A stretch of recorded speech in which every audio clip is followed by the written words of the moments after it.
so cash flow statement, question number three.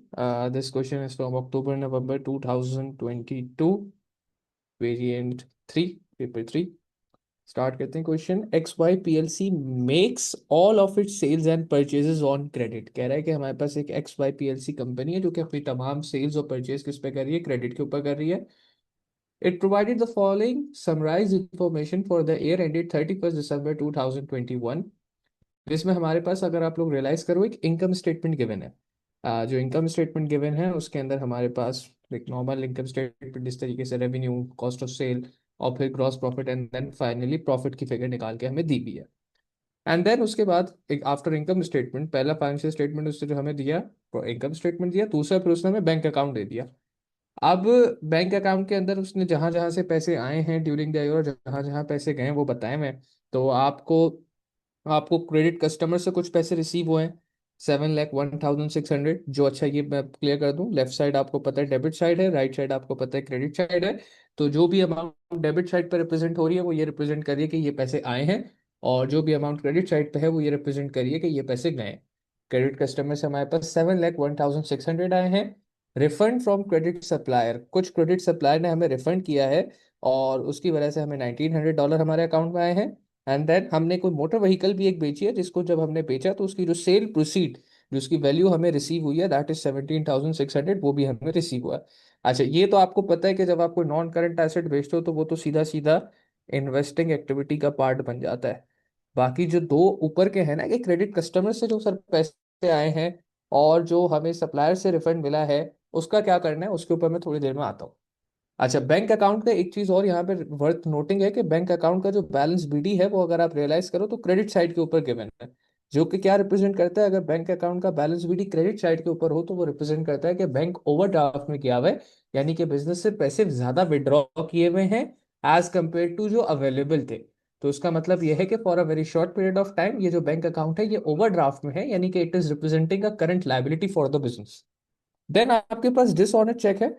Dishonour cheque ये होता है कि भाई आपको कहीं से पेमेंट मिली थी और आपने उसको अपने पास रिकॉर्ड कर ली कि पैसे आ गए, लेकिन जब आप वो चेक लेके गए तो आपको पता चला कि अगली पार्टी जिसने आपको चेक दिया था उसके तो लेट से अकाउंट में बैलेंस ही नहीं है, या लेट से उसने जो आपको चेक दिया था उसके ऊपर साइन ही सही नहीं हुआ हुआ, जिसको हम देसी जबान के अंदर कहते हैं कि चेक बाउंस हो गया, तो that is called dishonour cheque. और डिसऑनर चेक बैंक अकाउंट में क्रेडिट साइड पे इसलिए आता है क्योंकि जब आपका इनिशियल, आपको जब चेक रिसीव हुआ था, आपने एंट्री बनाई थी, बैंक को डेबिट कर दिया था कि भाई पैसे आ गए, और अपने ट्रेड रिसीवेबल को क्रेडिट कर दिया था कि अब इसका अकाउंट क्या हो गया, कम कर दिया है। लेकिन जब आपको पता चला कि भाई ये तो पैसे आए नहीं, चेक ही बाउंस हो गया है, चेक ही डिसऑनर्ड है, तो अब आप इसकी रिवर्स एंट्री बनाते हो जिसमें आप ट्रेड रिसीवेबल को दोबारा से बढ़ा देते हो और बैंक को दोबारा से कम कर देते हो। तो that is why dishonoured cheque की वजह से आप देख सकते हो बैंक अकाउंट क्या हो रहा है, क्रेडिट हो रहा है। क्रेडिट सप्लायर्स को कुछ पेमेंट की है तो उसकी वजह से भी बैंक से पैसा निकला है। फिटिंग्स 3,700, फिटिंग्स क्या है, आपका नॉन करंट एसेट होता है, और नॉन करंट एसेट अगर बैंक अकाउंट के क्रेडिट साइड पर आ रहा है इसका मतलब ये कि आपने फिटिंग्स खरीदी हैं। कितने की फिटिंग्स खरीदी है, 3,700 की फिटिंग्स खरीदी है। अगेन नॉन करंट एसेट अगर आप खरीदते हो या बेचते हो तो वो सीधा सीधा इन्वेस्टिंग एक्टिविटी का पार्ट बन जाता है। अच्छा, फिर आपने इंटरेस्ट पे किया है कितने का, 8,600 का। अब जरा यहाँ पे एक और चीज वर्थ नोटिंग है कि आपकी जो फाइनेंस कॉस्ट थी, जो इनकम स्टेटमेंट में गिवन थी, finance cost basically interest cost को ही कहते हैं, वो 11,200 थी। लेकिन जो इंटरेस्ट बैंक अकाउंट के अंदर लिखा हुआ आ रहा है क्रेडिट साइड पे, जो कि रिप्रेजेंट कर रहा है कि आपने इंटरेस्ट पे कितना किया है, वो रिप्रेजेंट हो रहा है कितना, सिर्फ 8,600। तो ये दो अलग बातें हैं, ये जो इंटरेस्ट है ये इंटरेस्ट पेड है, और ये जो इंटरेस्ट है ये इंटरेस्ट इनकर्ड है। आप कैश फ्लो स्टेटमेंट बनाते वक्त जो कैश फ्रॉम ऑपरेटिंग एक्टिविटी निकालते हो या कैश फ्रॉम ऑपरेशन से जो आप इंटरेस्ट माइनस कराते हो वो इंटरेस्ट पेड माइनस कराते हो, यानी कि ये वाला इंटरेस्ट माइनस कराते हो। फिर इंटरेस्ट पेड के बाद आपके पास डिविडेंड गिवन है। डिविडेंड आपने 24,000 का पे किया है। डिविडेंड की payment is a financing activity, तो ये cash flow from financing activity का पार्ट बनेगा। एंड देन आपके पास कुछ जनरल एक्सपेंसेस हैं जो आपने 181,800 के पे किए हैं। फिर आपने लोन की भी रीपेमेंट करी है। लोन की रीपेमेंट भी एक फाइनेंसिंग एक्टिविटी का ही पार्ट है। तो कुछ को आप देख रहे हो, कुछ चीजें तो मैं साइड बाय साइड मेंशन करता जा रहा हूँ कि भाई इसको इन्वेस्टिंग में डाल देंगे, इसको फाइनेंसिंग में डाल देंगे। कुछ चीजों में मैं बात अभी नहीं कर रहा कि ये इसका एग्जैक्टली काम किधर आएगा, तो मैं अब एडजस्टमेंट्स पढ़ूंगा और उसके बाद फिर मैं बताऊंगा कि भाई इन फिगर्स का काम किधर आना है। The company had considerable sales ledger balances and purchase ledger balances. तो अगर किसी बच्चे को नहीं पता, मैं रिपीट कर दूं, sales ledger balance basically represent करता है कि आपके ट्रेड रिसीवेबल का बैलेंस कितना है, and purchase ledger balances represent करता है कि आपके ट्रेड पेबल्स का बैलेंस कितना है। तो क्योंकि कंपनी शुरू में बता दिया गया था कि भाई तमाम सेल परचेज क्रेडिट के ऊपर कर रही है, तो इट्स क्वाइट ऑब्वियस कि उनका साल के शुरू और साल के एंड पे एक कंसिडरेबल, एक अच्छी अमाउंट के ट्रेड पेबल और ट्रेड रिसीवेबल खड़े हुए हैं, यानी कि एक अच्छी amount of trade payable trade receivable exist करती है। फिर कुछ इंफॉर्मेशन गिवन है। An irrecoverable debt of 5,000 had been written off during the year. अब मैं आपसे वो बात करने पे आता हूँ कि भाई जो मैंने अभी कुछ चीजें, जो एलिमेंट्स ऊपर डिस्कस नहीं किए थे, जिसमें एक था जो हमने क्रेडिट कस्टमर्स को पेमेंट करी है। अब आप जरा रियलाइज करो कि बैड डेट एक हुआ है। अब बैड डेट के अंदर तो कोई कैश ना आता है ना ही कोई कैश जाता है। बैड डेट क्या होता है कि ट्रेड रिसीबल था, उससे पैसे मिलने थे, अब उससे पैसे नहीं मिलने। तो इस पर्टिकुलर ट्रांजेक्शन की वजह से तो ना कोई पैसे आए हैं ना कोई पैसे गए हैं। लेकिन सर फिर इसका काम किधर है?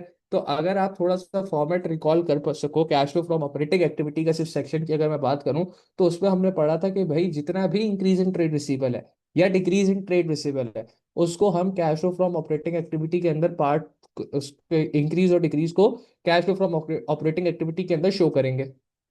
तो अभी इस सवाल में उसने आपको ट्रेड रिसीवेबल से रिलेटेड बहुत सारी चीजें दी है। जैसे कि अगर मैं मेंशन करूं, उसने आपको बताया कि भाई ट्रेड रिसीवेबल से आपको कितनी पेमेंट मिली, 7,01,600 की आपको पेमेंट मिली। फिर उसने आपको बताया कि डिसऑनर चेक है, तो डिसऑनर चेक भी किसका होता है, ट्रेड रिसीवेबल से ही। जैसे मैंने दिखाया था, चेक मिलता है तो ये एंट्री बनती है, और फिर डिसऑनर होता है तो ये एंट्री मिलती है, तो ये भी ट्रेड रिसीवेबल से रिलेटेड बात हो गई। फिर उसने आपको बताया कि trade receivable during the year 5,000 के बेड डेट भी हो गए, ये भी ट्रेड रिसीवेबल से बात हो गई।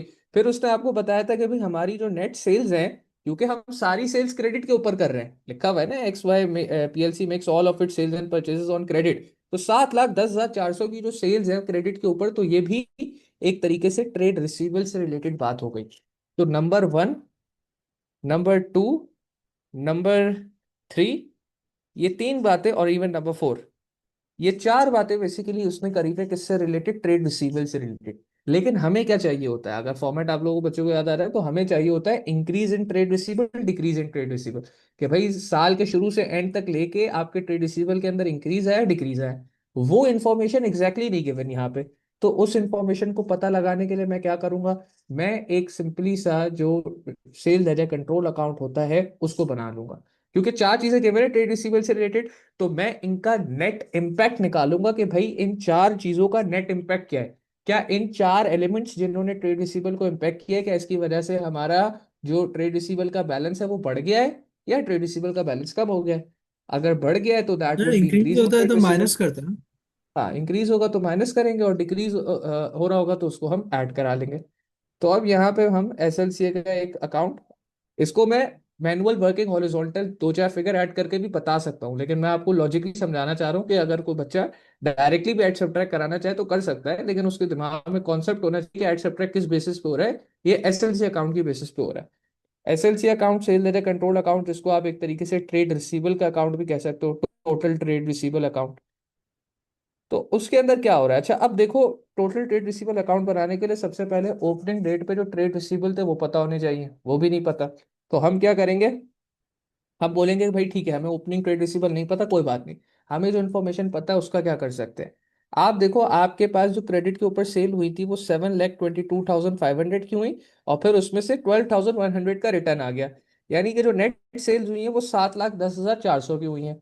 तो आई कैन सिंपली से कि भाई जो हमारी नेट सेल्स है वो 7,10,400 की है। अच्छा, कोई अगर एक बच्चा मुझसे ये कहे कि सर मैं सेल्स को यहाँ अलग दिखाता, जो ग्रॉस सेल थी, और सेल रिटर्न को यहाँ अलग दिखाता, और फिर दोनों को माइनस करता, तो 7,10,400 आता, तो क्या वो ठीक था? जी बिल्कुल वो ठीक था। लेकिन वो थोड़ा सा टाइम टेकिंग है, आपके पास वैसे ही कम टाइम है, तो हमारे पास अगर एक नेट फिगर मौजूद है, तो हमने उसी नेट फिगर का इस्तेमाल कर लेना है, बजाय इसके कि हम सेपरेटली दो फिगर निकालें और फिर दोबारा से माइनस कराएं, और आंसर हमें पता है वही 7,10,400 ही आना है। दूसरी फिगर जो ट्रेड रिसीवेबल से रिलेटेड गिवन थी, वो हमारे पास जो रिसीट्स, जो पैसे हमें ट्रेड रिसीवेबल से रिसीव हुए वो मौजूद थे 7,01,600 के। तो हमने भाई रिसीट लिख ली 7,01,600 की, कि ये हमें पैसे रिसीव हुए हैं। जब पैसे कस्टमर से रिसीव होते हैं तो हमारे ट्रेड रिसीवेबल डिक्रीज हो जाते हैं। देन उसके बाद थर्ड थिंग जो गिवन थी हमारे पास एडजस्टमेंट में, बेड डेट गिवन था $5,000 का। तो बेड डेट भी आपको पता है आपके ट्रेड रिसीवेबल को कम करता है, तो वो भी क्रेडिट साइड पे आएगा।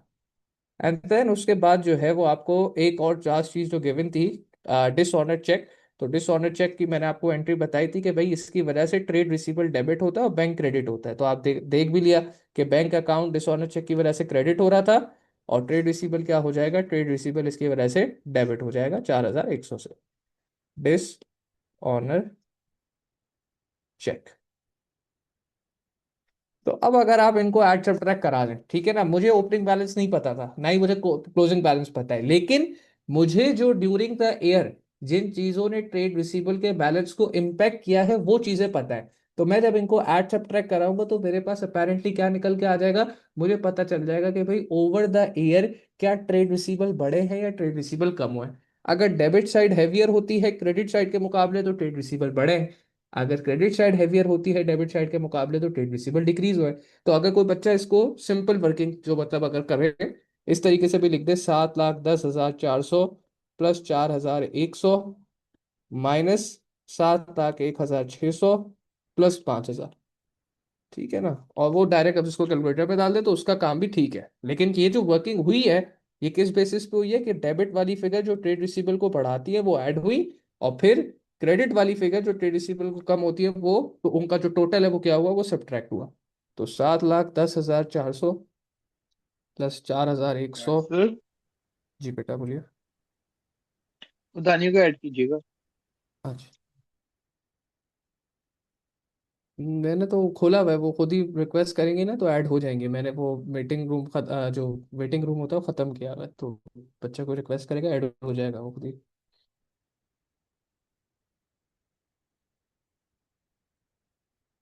तो ये आ रहा है मेरे पास 7,900 पॉजिटिव। इसका मतलब क्या है कि आपकी जो डेबिट साइड थी वो हैवियर निकली as compare to credit side. तो व्हाट डज दिस रिप्रेजेंट कि भाई आपका जो ट्रेड रिसीवेबल बढ़ा है उसकी अमाउंट ज्यादा है बजाय इसके कि कितने से ट्रेड रिसीवेबल कम हुआ है। तो this represents an increase in trade receivable by $7,900। तो ये जो इंक्रीज इन ट्रेड रिसीवेबल है मैं उसको मेंशन कर देता हूँ कि भाई क्या है, 7,900 इंक्रीज इन ट्रेड रिसीवेबल है जो कि कैश फ्लो स्टेटमेंट के अंदर जाएगा। इसी तरीके से आपके पास ट्रेड पेएबल के ओपनिंग और क्लोजिंग बैलेंसेस गिवन नहीं थे, लेकिन आपके पास ट्रेड पेएबल से रिलेटेड इंफॉर्मेशन थी। जैसे कि जो परचेजेस है वो सारी की सारी आपकी क्या है, क्रेडिट के ऊपर है, तो ये ट्रेड पेएबल से रिलेटेड इंफॉर्मेशन है।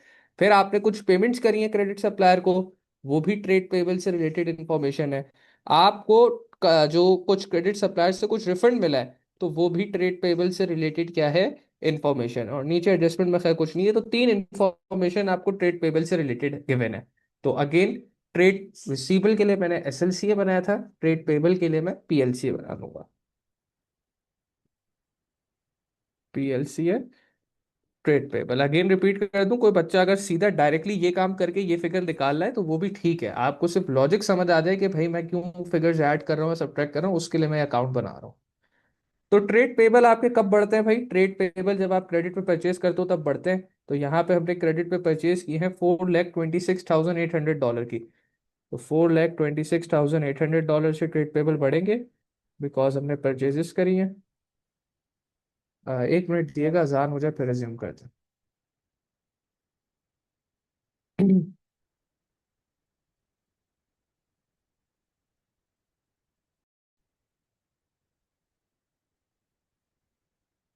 तो हमने कहा कि भाई ये परचेजेस क्रेडिट पे हुई हैं, ये हमारे ट्रेड पेबल को बढ़ाएंगी। इसी तरीके से हमारे पास जो हमने पेमेंट करी थी सप्लायर्स को, जो कि 431,700 की थी, तो वो हमारे ट्रेड पेबल्स को कम करेंगी। 431,700 ये हमने पेमेंट्स करी हैं। एंड देन हमें कुछ कैश रिफंड मिला था ट्रेड पेबल से, तो कैश रिफंड यानी कि पैसा आया है बैंक अकाउंट डेबिट, और ट्रेड पेबल का अकाउंट क्या हो जाएगा, ट्रेड पेबल का अकाउंट 1,900 से क्रेडिट हो जाएगा। तो यानी कि हमारा पीएलसी है 1,900 से रिफंड की वजह से क्या हो जाएगा, क्रेडिट हो जाएगा। तो अब आप यहाँ पे increase in trade payable basically credit side पे रिप्रेजेंट हो रहा है, इसको ऐड करके डेबिट साइड से माइनस करा देंगे। अगर क्रेडिट साइड हैवियर हुई तो दैट वुड रिप्रेजेंट के भाई ट्रेड पेबल इंक्रीज हुए हैं, जबकि अगर डेबिट साइड हैवियर हुई क्रेडिट साइड के मुकाबले में तो दैट वुड रिप्रेजेंट के ट्रेड पेबल डिक्रीज हुए। तो 426,800 प्लस 1,900 माइनस डेबिट पे तो एक ही है 431,700, इसको कैलकुलेटर में डालते हैं तो ये आ रहा है 426,800 प्लस 1,900 माइनस 431,700, ये बन गया -3,000। अब ये -3,000 का क्या मतलब है कि भाई आपकी डेबिट साइड जो है, आपकी जो डेबिट साइड है वो क्रेडिट साइड के मुकाबले में हैवियर है। ठीक है ना, debit is greater than credit. तो अब इस केस में ये रिप्रेजेंट कर रहा है कि आपके ट्रेड पेबल डिक्रीज हुए हैं। तो ये -3,000 क्या रिप्रेजेंट कर रहा है? This is representing decrease in trade payable. तो अभी तक जो मैंने आपको दोनों सवाल करवाए थे, उन दोनों सवालों में normally trade payable trade receivable directly given था। आप बस उसका चेंज निकालते थे और वो रिकॉर्ड कर लेते कि भाई ये इंक्रीज है या डिक्रीज है। इस सवाल के अंदर क्या डिफरेंट है? इस सवाल के अंदर डिफरेंस ये है कि उसने आपको ट्रेड पेबल ट्रेड रिसीवेबल से रिलेटेड इंफॉर्मेशन दी हुई है। इंक्रीज डिक्रीज अब आपको अपनी नॉलेज से कंप्यूट करना है कि भाई ये जो ट्रांजेक्शन है, क्या इनका net impact increase in trade payable trade receivable है या decrease in trade payable trade receivable है। तो वो हमने काम कर लिया। तो ये जो सारी काफी सारी इंफॉर्मेशन गिवन थी, उसका यूज ये था कि आप इंक्रीज और decrease in trade payable and trade receivable calculate करोगे। वो आपने कैलकुलेट कर लिया। अब उसके बाद जो नेक्स्ट एडजस्टमेंट गिवन है हमारे पास, वो गिवन है fittings had a net book value of 44,000 at the start of year and 40,600 at the end। तो भाई फिटिंग्स मैंने बताया क्या है, नॉन करेंट एसेट है। नॉन करेंट एसेट का ओपनिंग बैलेंस गिवन है, क्लोजिंग बैलेंस गिवन है, और फिर ये भी गिवन है कि आपने ड्यूरिंग द ईयर कितने की फिटिंग्स खरीदी हैं। तो आपको मैंने एक डेप्रिसिएशन कैलकुलेट करने का तरीका बताया था कि भाई जब कोई नॉन करेंट एसेट गिवन हो और मेथड ना स्पेसिफाई हो कि एसएलएम है या आरबीएम है, तो आपने रीवैल्यूएशन मेथड लगाना है। रीवैल्यूएशन मेथड से फिटिंग्स की डेप्रिसिएशन कैलकुलेट कर लेते हैं। फिटिंग्स की डेप्रिसिएशन, फिटिंग्स डेप्रिसिएशन, तो हमारे पास ओपनिंग बैलेंस था 44,000 का। ये आ गया opening balance. During the year हमने कुछ फर्दर फिटिंग्स खरीदी भी हैं। वो फिटिंग्स हमने खरीदी हैं $3,700 की। और फिर उसमें से जो है वो हमने कुछ फिटिंग्स जो है वो, अच्छा बेची तो कोई फिटिंग नहीं है आज सच। जो हमने बेची है वो मोटर व्हीकल बेची है, फिटिंग्स नहीं बेची। तो कोई डिस्पोजल नहीं है। अगर डिस्पोजल होता तो उसको भी माइनस करा देता, यहाँ पे नहीं है। तो यहाँ पे डायरेक्टली जो आपका क्लोजिंग बैलेंस है वो माइनस हो जाएगा, विच इज 40,600। जैसा उसने कहा था कि एट द एंड फिटिंग्स का बैलेंस 40,600।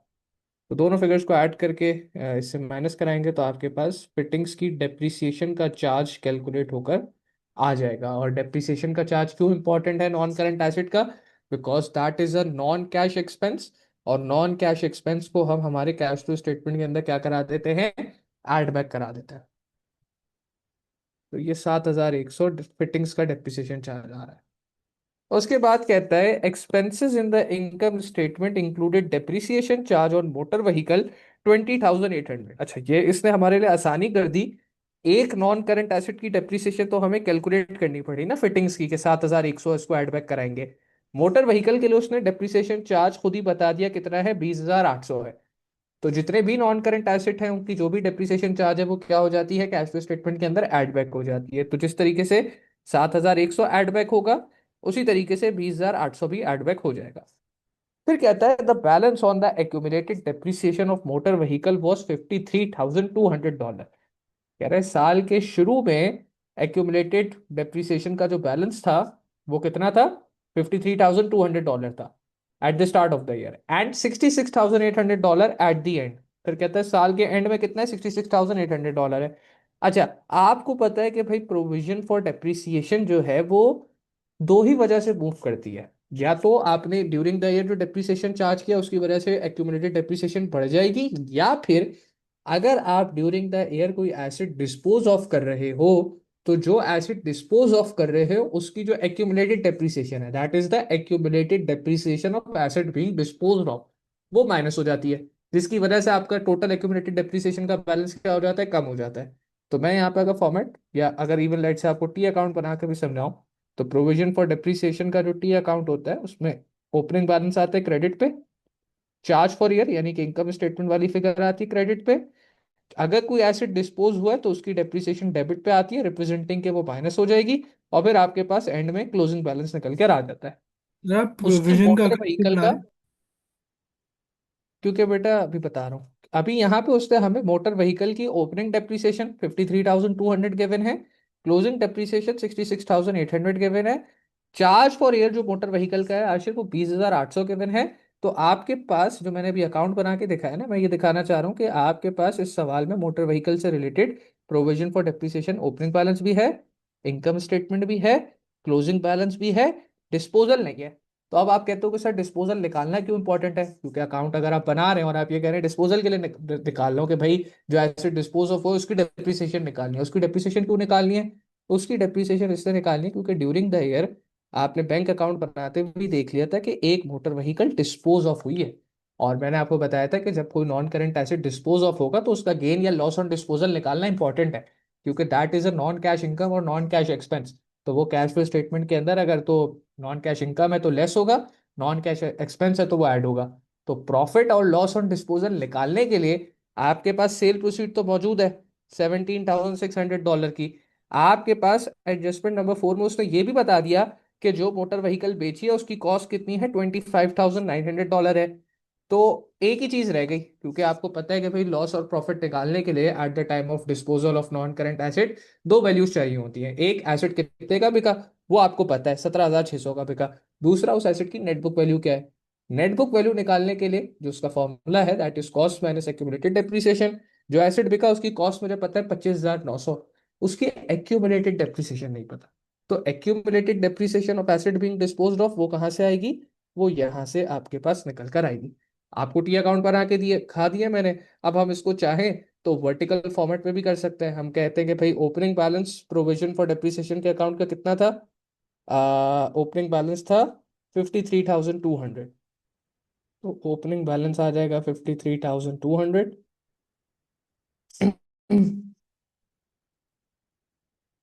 चार्ज फॉर ईयर जो इनकम स्टेटमेंट के अंदर हमने चार्ज किया है वो भी हमारे पास इंफॉर्मेशन गिवन है, 20,800 हमने during the year motor vehicle के ऊपर डेप्रिसिएशन चार्ज किया। और फिर हमारे पास डिस्पोजल की अमाउंट जो कि माइनस होती है वो अवेलेबल नहीं है, तो मैं उसकी जगह एक्स रख रहा हूँ। और क्लोजिंग बैलेंस जो फिर अपेरेंटली निकल के आता है, जब आप ओपनिंग बैलेंस के अंदर इनकम स्टेटमेंट का चार्ज ऐड करते हो फिर डिस्पोजल की फिगर माइनस करते हो, तो बेसिकली जो क्लोजिंग बैलेंस निकल के आता है वो आपके पास मौजूद है। और वो आपके पास गिवन है 66,800 का। तो यहाँ पे मैंने लिख दिया 66,800। अब इसको आप ऐड सब्ट्रैक्ट करा लो, 53,200 प्लस 2,800, 53,200 प्लस 20,800, ये आ रहे 74,000। 74,000 minus x is equal to 66,800 जो क्लोजिंग बैलेंस है। एक्स को उधर ले जाते हैं, इसको इधर ले आते हैं, तो ये बन जाएगा 74,000 माइनस 66,800 इक्वल टू एक्स। और एक्स क्या है? X is the accumulated depreciation of asset being disposed of। तो 74,000 minus 66,800 accumulated depreciation of asset being disposed of निकल के आ गई 7,200। यानी कि जो एसेट बिका है उसकी डेप्रिसिएशन जो यहाँ डिस्पोजल में जानी है वो कितनी जानी है? 7,200 जानी। तो जो एसेट बिका था उसकी कॉस्ट 25,900 है। उसकी नेट बुक वैल्यू निकाल लेते हैं। Net book value of asset disposed of, तो वो नेट बुक वैल्यू हमारे पास कितनी निकल के आएगी? 25,900 minus 7,200 which was the accumulated depreciation of asset being disposed of. 25,900 minus 7,200 that is giving me $18,700 which is the net book value of asset being disposed of। अब ये acid बेचा कितने का था? Sale proceed 17,600, $17,600। तो सर ये vertical format दोबारा बताएंगे क्या किया आपने? लॉस ऑन डिस्पोजल अगर मुझे निकालना है तो लॉस ऑन डिस्पोजल निकालने के लिए मैंने सबसे पहले जो नेट बुक वैल्यू निकाली थी 18,700, उसको कंपेयर करा लेना है किससे कि एसिड कितने का बिका है। एसिड बिका था मेरे पास 17,600 का। तो 17,600 माइनस 18,700 ये मेरे पास बेसिकली लॉस ऑन डिस्पोजल निकल के आ रहा है कितने का? $1,100 का। क्योंकि आपने जो एसिड बेचा है, बेचा आपने है 17,600 का, जैसे यहाँ पे गिवे था sale proceed, proceed of sale, proceed of sale of motor vehicle. और जो उसकी नेट बुक वैल्यू निकाली है वो हमने निकाली थी यहाँ पे कितनी? $18,700। तो तुम बात कर रहे हो सर ये वर्टिकल वर्किंग क्या करी है, ये मैंने बेसिकली जो एसेट बेचा है उसकी जो अब तक की एक्यूमुलेटेड डेप्रिसिएशन है वो निकाली है। क्योंकि डिस्पोजल के अंदर हमें पता है क्या जाता है, जो एसेट डिस्पोज ऑफ किया है उसकी एक्यूमुलेटेड डेप्रिसिएशन जाती है। मुझे मोटर व्हीकल से related opening provision for depreciation opening balance भी गिवन था, चार्ज फॉर ईयर वो भी गिवन था कि भाई ड्यूरिंग द ईयर हमने मोटर व्हीकल्स पे कितना चार्ज किया है। साल के एंड में जो प्रोविजन फॉर डिप्रिसिएशन का बैलेंस गिवन है वो भी गिवन था। और फिर बस जो फिगर रह गई थी वो ये रह गई थी कि भाई एक एसेट एक मोटर व्हीकल बिकी है। जो मोटर व्हीकल बिकी है उसकी कॉस्ट भी मालूम है, उसकी जो बिकी है, जो अमाउंट जिस प्राइस पे बिकी है, सेल प्रोसीड वो भी मालूम है। लेकिन उस बिकते हुए non current asset motor vehicle की जो अब तक की एक्यूमुलेटेड डेप्रिसिएशन ये वाली फिगर है, ये मालूम नहीं है। तो पहले मैंने तो आपको हमें टी अकाउंट कॉस्ट से बना नेट के बुक वैल्यू पे जाने के लिए चाहिए था डेप्रिसिएशन बस। बिल्कुल बिल्कुल, और वो लाजमी चाहिए ना, वरना अदरवाइज तो मैं गेन और लॉस ऑन डिस्पोजल नहीं निकाल सकता अगर मेरे पास नेट बुक सही, वैल्यू ना हो। समझ गया। वो नेट बुक वैल्यू निकालने के लिए ये काम। तो अब ये लॉस ऑन डिस्पोजल आ गया। लॉस ऑन डिस्पोजल आपको पता है it's a non cash expense, तो कैश फ्लो स्टेटमेंट बनाते हुए ये क्या हो जाएगा, ये एड बैक हो जाएगा। तो ये हमने कोई मिला के जो भी हमारे पास एडजस्टमेंट्स गिवन थी वो कर ली। अब रिक्वायरमेंट पढ़ लेते हैं। पहले पार्ट में कहता है state three reasons why a business prepares a statement of cash flows. तो statement of cash flow business क्यों बनाता है? It represents the movement in cash. हर बिजनेसमैन को जानना होता है, it represents the movement in cash, कि भाई मेरा कैश कहाँ से आ रहा है, कहाँ को जा रहा है। एक रीजन कैश फ्लो स्टेटमेंट बनाने का ये भी होता है, बड़ी कंपनीज के लिए तो ये रिक्वायरमेंट होती है, जो पब्लिकली लिमिटेड कंपनीज, बड़ी कंपनीज होती हैं, उनकी रिक्वायरमेंट होती है कि उनको कैश फ्लो स्टेटमेंट बनानी होती है। So it can be a regulatory requirement. Her business के लिए नहीं होती, लेकिन जो पब्लिक लिस्टेड कंपनीज होती हैं उनके लिए होती है। It can be a regulatory requirement. तो ये पाकिस्तान के अंदर जितनी भी, जैसे आपको मैंने, हम जब कंपनी अकाउंट्स पढ़ रहे थे मैंने बताया था कुछ बड़ी लिस्टेड कंपनीज हैं जिनका नाम लकी सीमेंट, फॉर फर्टिलाइजर, इस तरह की कंपनीज। तो ये जो पब्लिकली लिस्टेड कंपनीज है, बड़ी कंपनीज है जिनमें पब्लिक इन्वेस्टमेंट मौजूद है, उनके लिए तो ये रेगुलेटरी रिक्वायरमेंट होती है कि आपने कैश फ्लो स्टेटमेंट बना के हमें देनी है। ठीक है ना? तो ये दो रीजन हो गए कि it represent the movement in cash, it can be a regulatory requirement. Third जो रीजन हम लिख सकते हैं वो ये भी लिख सकते हैं कि भाई कि ये कैश बेसिस के ऊपर बनती है। ठीक है ना? और अदर देन दैट, क्योंकि आपके पास जो इनकम स्टेटमेंट वगैरह सारी चीजें बन रही होती है, कोई भी चीज आपको कोई भी चीज आपको कैश की मूवमेंट के बारे में या आपके कैश की पोजीशन के बारे में एग्जैक्टली गाइड नहीं कर रही होती, क्योंकि इनकम स्टेटमेंट अक्रूवल बेसिस पे बनती है। जबकि कैश फ्लो स्टेटमेंट क्योंकि कैश बेसिस पे बनती है, तो वो आपको कैश से रिलेटेड जो चीजें हैं, जो इन्फॉर्मेशन है, उसकी इन्फॉर्मेशन दे रही होती है। तो हम इसका तीसरा जो रीजन लिख सकते हैं, it is prepared on cash basis.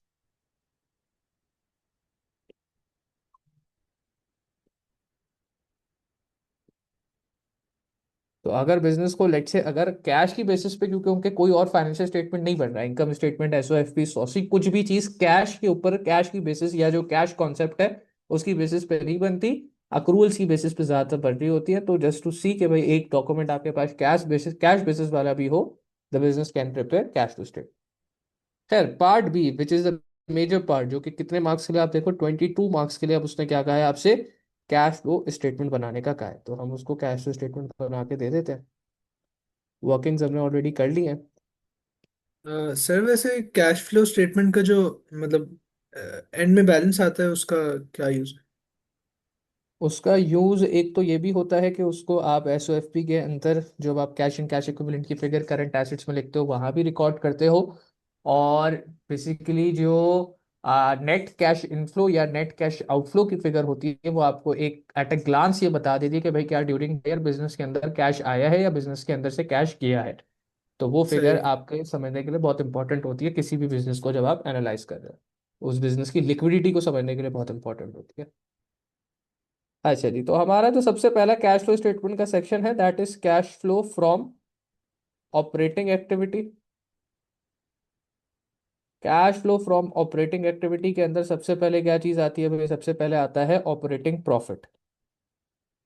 Operating profit किस तरीके से निकलता है? अगर आपके पास टिपिकली प्रॉफिट फॉर ईयर, जैसे कि इस सवाल में भी गिवन है, इनकम स्टेटमेंट गिवन थी ना, तो उसमें प्रॉफिट फॉर ईयर कितना था? 66,500। अगर आप इसी प्रॉफिट फॉर ईयर के अंदर फाइनेंस कॉस्ट और टैक्स का जो चार्ज है वो अगर ऐड बैक करा दो, तो आपके पास प्रॉफिट फ्रॉम ऑपरेशन आ जाता है। इस सवाल में टैक्स की कोई बात नहीं हुई हुई, यानी कि हो सकता है इस बिजनेस के ऊपर टैक्स चार्ज ना एप्लीकेबल होता हो, तो हम सिर्फ फाइनेंस कॉस्ट को ऐड बैक करा देंगे तो प्रॉफिट फ्रॉम ऑपरेशन निकल कर आ जाएगा। तो 66,500 प्लस 11,200,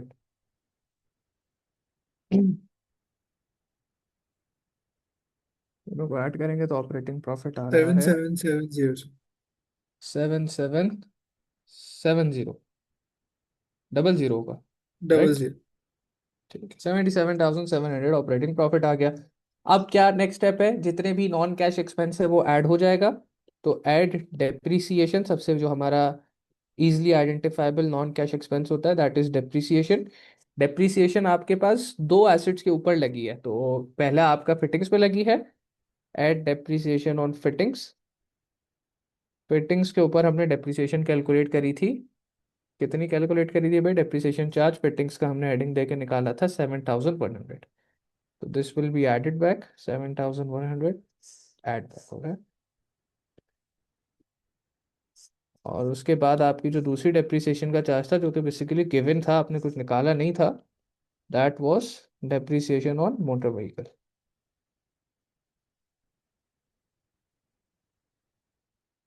जो कि हमारे पास क्लियरली गिवन था, मैंने मेंशन कर दिया था। The depreciation charge for motor vehicle is 20,800। तो ये 20,800 क्या हो जाएगा, ये 20,800 ऐड हो जाएगा। फिर आपके पास लॉस ऑन डिस्पोजल था, that is also a non cash expense, तो लॉस ऑन डिस्पोजल भी क्या हो जाएगा, ऐड बैक हो जाएगा। लॉस ऑन डिस्पोजल कितना है जनाब, ग्यारह सौ तो ये डॉलर का। 25 मार्क्स कैश फ्लो स्टेटमेंट पे या कुछ वर्किंग पे भी होंगे? तो जाहिर सी बात है, वर्किंग के ऊपर बहुत सारे मार्क्स हैं, सिर्फ कैश फ्लो स्टेटमेंट के मार्क्स नहीं है, वर्किंग के मतलब मार्क्स हैं। अगर सारी फिगर्स सही हो तो मार्क्स फुल नहीं मिलते? वो वर्किंग्स यहाँ पे शो होनी चाहिए, यस, अगर सारी फिगर्स ठीक हैं और अगर उनकी बैकिंग पे कोई वर्किंग नहीं हुई भी तो कुछ मार्क्स डिडक्ट होंगे, जो वर्किंग से सही। रिलेटेड हो। लॉस और डिस्पोजल ऐड हो गया, ठीक है। तो ये आपके पास सबसे पहले जो नॉन करंट एसेट से रिलेटेड जो डेप्रिसिएशन और लॉस और डिस्पोजल था वो ऐड बैक कर लिया। फिर जो हमने मेहनत करी थी सबसे शुरू में, हमने इंक्रीज और decrease in trade receivable and trade payable निकाला था। तो इंक्रीज इन ट्रेड रिसीवेबल 7,900 था। मैंने आपको निमोनिक बताया हुआ है, करंट एसेट का इंक्रीज क्या होता है, लेस होता है। तो less increase in trade receivable, less increase in trade receivable 7,900। अच्छा, इसी के साथ साथ आपके पास इन्वेंट्री भी मौजूद है इनकम स्टेटमेंट के अंदर। उसने आपको ओपनिंग इन्वेंट्री दी है 40,100 और क्लोजिंग इन्वेंट्री दी है 50,000। तो उसका मतलब क्लोजिंग इन्वेंट्री ज्यादा है, ओपनिंग इन्वेंट्री कम है। This represents increase in inventory. Inventory भी करंट एसेट है, तो वो 9,900 से क्या हो जाएगा कैश फ्लो स्टेटमेंट के अंदर, एज इट डिक्रीज हो जाएगा, 9,900 less increase in inventory. Trade payable था, ट्रेड पेबल डिक्रीज हो रहा है, तो ट्रेड पेबल लेकिन करंट लायबिलिटी है। करंट लायबिलिटी जब डिक्रीज होगा तो लेस, इंक्रीज होगा तो ऐड। इस केस में डिक्रीज हो रहा था, तो डिक्रीज इन ट्रेड पेबल, ये हमारे पास कितना है, ये इधर हमने निकाला था 3,000 से हमारा ट्रेड पेबल डिक्रीज हो रहा था। तो 3,000 से क्या हो जाएगा, 3,000 से ये माइनस हो जाएगा। सर करंट एसेट में इसके अलावा कुछ वैसा आ सकता है, मतलब कोई और? अगर कोई नॉर्मल एक्सपेंस ही अदर देन इंटरेस्ट और टैक्स चार्ज, अगर कोई अक्रूवल्स या प्रीपेमेंट्स है तो वो आ सकती है। बस सही। तो ये आपके पास और तो मेरे ख्याल से कोई ऑपरेशन से रिलेटेड चीज़ नहीं है। इन्वेंट्री हो गई, ट्रेड पेबल हो गया, ट्रेड रिसीबल हो गया, ठीक है। तो हम इसको ऐड सब्ट्रैक्ट कराएंगे तो हमारे पास कैश फ्रॉम ऑपरेशंस की जो फिगर है वो निकल के आ जाएगी।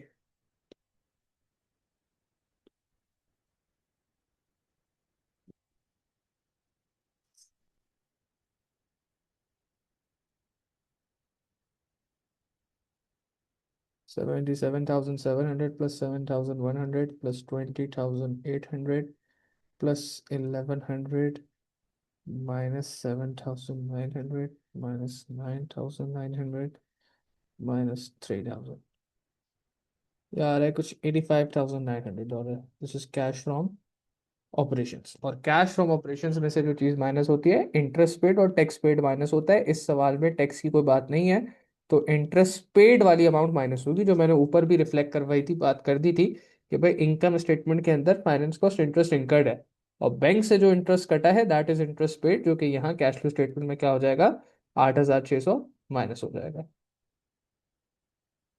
तो 85,900 माइनस 8,600, ये आ गया आपके पास 77,300, which is cash from operating activity.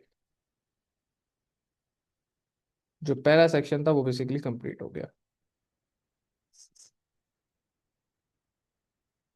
दूसरा section is cash flow from financing activity. Cash flow from investing activity, second section is cash flow from investing activity. Investing activity के अंदर क्या जाएगा? इन्वेस्टिंग एक्टिविटी के अंदर अगर कोई नॉन करंट एसेट खरीदा है तो वो आउटफ्लो है, कुछ बेचा है और उसको बेच के कोई पैसे आए तो वो इनफ्लो है। तो सेल ऑफ मोटर व्हीकल हुई थी, ठीक है, उसको बेच के कुछ पैसे आए थे तो that is a inflow, positive element है। कितने की व्हीकल बेची थी? 17,600 की हमने proceeds of sale of motor vehicle realise करी है, तो 17,600 हमारे पास इनफ्लो है। जबकि हमने कुछ एक एसेट खरीदा भी था और फिटिंग्स खरीदी थी हमने, परचेज ऑफ फिटिंग। तो जो नॉन करंट एसेट आप खरीद रहे हो तो पैसा जा रहा है, पैसा जा रहा है तो वो आउटफ्लो है। हमने फिटिंग्स खरीदी थी 3,700 की, और मैंने मेंशन कर दिया था कि ये इन्वेस्टिंग का पार्ट बनेगा, 3,700। बस यही एक एसेट खरीदा था, एक एसेट बेचा था, इसके अलावा और कोई एसेट इन्वेस्टिंग का काम नहीं है। तो इन्हीं दोनों का आप ऐड सब्ट्रैक्ट कराओगे, आपके पास cash flow from investing activity $13,900 निकल कर आ गया। This is cash flow from investing activity.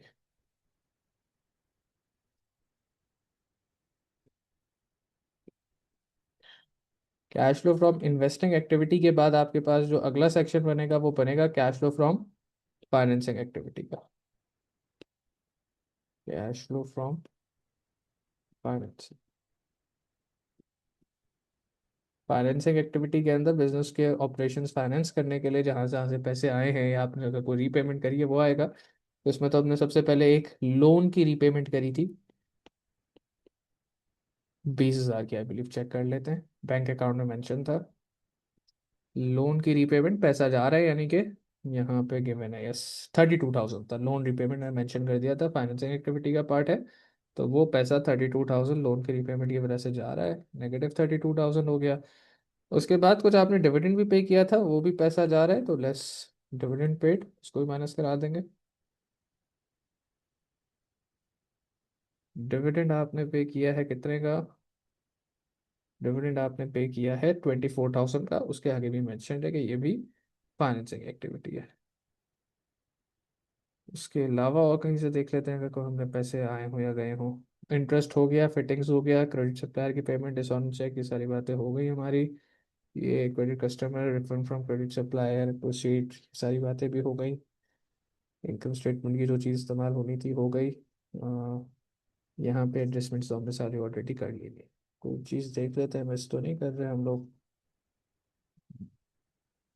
Things को कुछ मिस नहीं हो रहा, तो बस कहीं से पैसे बेसिकली रेज नहीं हुए। 34, 32 और 24, ये हो जाएगा 36, 56। So this represents -56 basically, and this is cash flow from financing.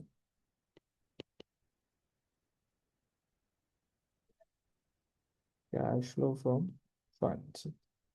तो अब अगर आपको नेट कैश इनफ्लो आउटफ्लो निकालना है तो आप क्या करोगे? जो cash flow from operating activity है, cash flow from investing activity है और cash flow from financing activity है, तीनों को ऐड सब्ट्रैक्ट कराओगे। 77,300 प्लस 13,900 माइनस 56,000, तो आपके पास जो नेट कैश इनफ्लो निकल के आ रहा है that is coming up to be as $35,200। तो ये हम लिख लेंगे नेट कैश इनफ्लो, पॉजिटिव है तो नेट कैश इनफ्लो, नेगेटिव होता तो नेट कैश आउटफ्लो। और उसके बाद साल के शुरू में जो आपके पास बैंक अकाउंट का कैश एंड कैश इक्विवेलेंट का जो बैलेंस था दैट वाज -22,600। क्यों सर आप इसको नेगेटिव क्यों कह रहे हैं? क्योंकि बैंक अकाउंट की क्रेडिट साइड पर बैलेंस बीडी आ रहा है जो कि ओवरड्राफ्ट को रिप्रेजेंट कर रहा है। तो साल के शुरू पे opening cash and cash equivalent -22,600 है, तो मैं इसको लिख रहा हूँ add opening cash and cash equivalent.